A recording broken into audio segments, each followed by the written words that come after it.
Hey guys, Dave from Nerdarchy, for nerds, by nerds, hang out with these nerds. Nathan Nerdarch. Nerdarch is Ted. And we're going to give you 10 reasons why 5th edition Dungeons & Dragons needs Dark Sun.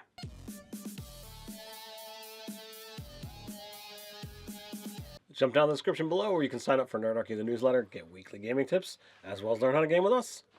Alright, so Dark Sun, 5th edition Dungeons & Dragons needs it, and we're going to give you 10 reasons why.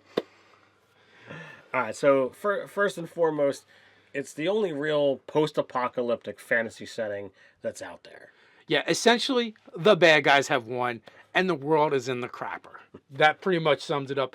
You know, a burning, steaming pile of crap is called Athas, and it is a desperate place to live. It is a survivalist game. Yeah, resources are scarce. You've got people killing people over water. You know, the good stuff you expect in post-apocalyptic worlds. Absolutely. And if that's not enough, you think Eberron has psionics? Psionics is like triple stamped over Dark Sun. They put psionics on top of psionics, and then In psionics in the middle? And psionics in the middle. In the previous editions of Dungeons & Dragons, going back to AD&D, literally every character just started with psionics. You literally had a psionic power that you could use. Then, if that's not enough for you, the monsters are all... pretty much all the monsters have psionics. If that was enough for you, the plants had psionics, and they tried to kill you with them. Yeah, there's nothing like, I'm going to go out and forage for food. Oh my god, the food's trying to kill me. It is a very dangerous world to be a vegetarian. So we also have Sorcerer Kings, which are the mighty rulers of the city-states. Did we mention the bad guys won? Well, yeah, that's these guys. They're the bad guys, yeah. And Sorcerer Kings, like, they all kind of live to do one thing. They live to become these, like, vastly powerful beings known as dragons. But they're not the dragons you're quite used to. These dragons are almost godlike beings. Absolutely. This is very much a swords and sandals style game. What does that mean? It's like Conan. You don't have high magic. You don't have that high fantasy feel. You have low power, high challenge, high risk of death. It's gritty. It's dark. Well, I mean, Dark Sun. It's right there in the name. It is. It is. You know, not to mention you're on a desert planet. There's plenty of sand, so you'd probably want to wear sandals anyway.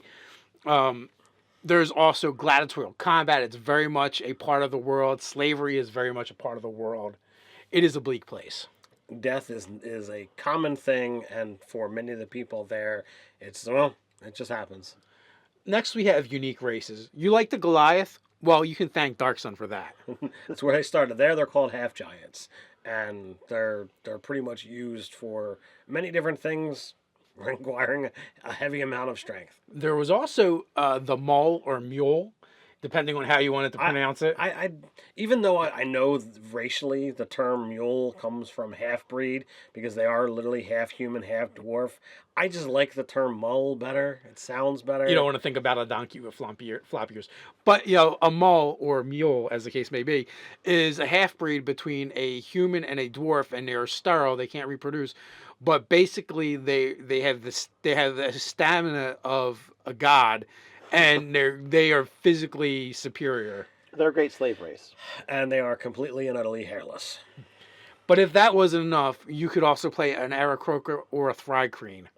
They also had later introduced the Pterran, which was basically a desert dwelling kind of lizard folk. And 4th edition also had access to the psionic races like the Elan and the Kalishtar.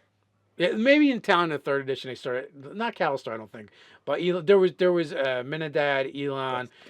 Then there was like the bug one. I don't remember the name of it that they introduced towards the tail end of 3rd edition for psionics. But yeah, they later kind of like shoehorned those back in. And anything that thrives with psionics or is really, really up there is going to be in Dark Sun. Yeah, there's also an absence of divine powers. Basically the regular clerics that are praying for being a conduit for a god, that's gone. Forget gods. They don't exist. Well, it's not that they don't exist. Dark Sun is a closed realm, meaning there's no access to other planes.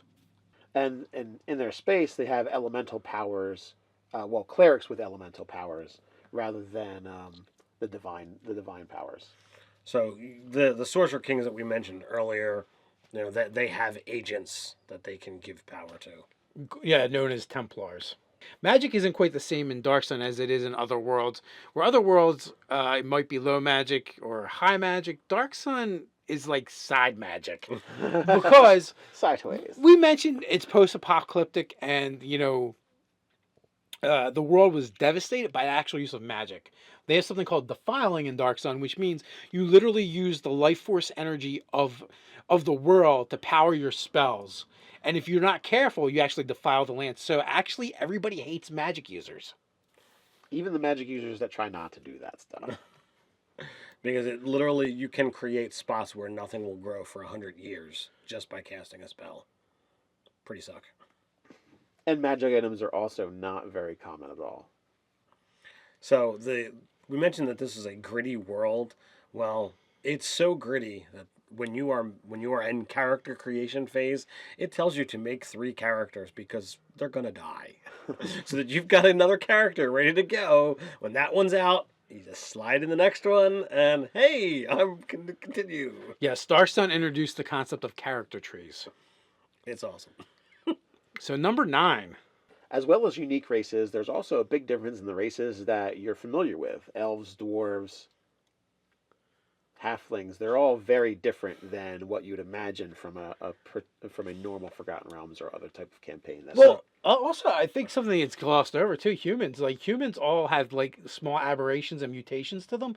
Game wise, it doesn't do anything, but physically they might have webbed ears or webbed fingers, just weird things like that, off color eyes, but things that are not really considered normal for that race happens. That's one of the more superficial things. But then you have races like dwarves, elves, halflings, and not to mention the lack of some of the standard races as well. So gnomes have been completely eradicated, along with a handful of other races that are monstrous as well.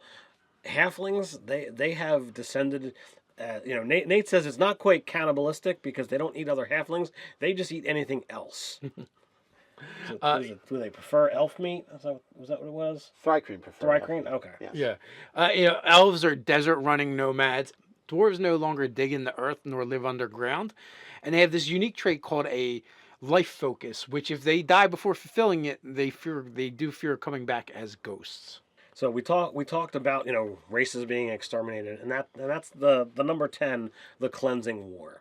The agents of these Sorcerer Kings, they literally set off to eradicate certain races, and there was a chosen champion its job was to hunt down every single one of a chosen race, like gnomes or kobolds Or pixies. Pixies. So there's many things that you would find in your typical monster manual that it just doesn't exist because it has been killed. Because somebody did their job a little too well. And when we speak of those agents, most of them are the Sorcerer Kings. So there's 10 reasons why 5th edition Dungeons and Dragons needs Dark Sun.